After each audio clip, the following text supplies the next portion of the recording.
প্ৰত্যেকজন আজি ৰকিবুল হুছেইনক তাৰ পৰা যিকেইগৰাকী মানুহে তেওঁক বেয়া ব্যৱহাৰে হওক খেদিছে প্ৰত্যেকগৰাকী মানুহ মুছলিম মানুহ আৰু বংগীয় মূলৰ মুছলিম মানুহ আৰু সেই জায়গাটোত পৰহি ময়ো যাম মোকো কোনোবাই শ্লোগান দিব পাৰে মোৰ এগেইনষ্টত মই নাজানো কিন্তু পৰহি মই যাম কাৰণ আজি আমি সিদ্ধান্ত ললো এখন ফৰেষ্ট কৰিম গতিকে পৰহি অশোক সিংহাল আৰু ময়ো তাতে যাম গতিকে কিন্তু ৰকিবুল হুছেইনক জুনে তুনে খেদে এতিয়া ধুবুৰীটো খেদে গোৱালপাৰাটো খেদে নগাঁৱতো খেদে আৰু এই সমস্যাটো তেওঁলোকে নিজৰ ভিতৰত সমাধান কৰিব লাগে তাত বিজেপিক মাতি আনিব নালাগে কাৰণ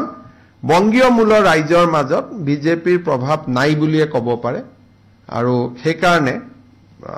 গোৱালপাৰাত যদি বংগীয় মূলৰ মানুহ বিজেপি বুলি কয় তেতিয়াতো আমাৰ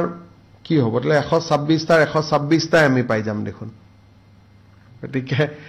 কোন ভিডিঅ' চালে আপোনালোকে গম পাব এইবোৰ কোন মানুহ হয়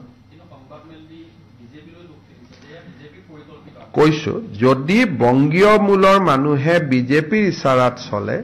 তেতিয়ালে অসমৰ ৰাজনীতিৰ এটা ভয়াবহ পৰিৱৰ্তনৰ ইংগিত দিব কিন্তু মোৰ হাতত ইমান ডাঙৰ ইংগিত নাই যদি ধুবুৰী গোৱালপাৰাত 10 লাখ ভোটত জিকা এমপি জনক যদি কোনোবাই খেদিব পাৰে তাৰ মানে 1.5 বছৰত তেওঁৰ পজিশন কিমান বেয়া হৈ গল আপোনালোকে নিজে চিন্তা কৰক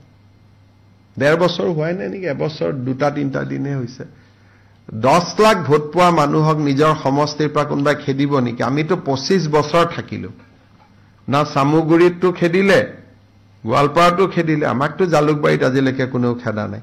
তেনেকে সমষ্টি ভাঙিয়ে গল বিদায়ে ললো এক প্ৰকাৰ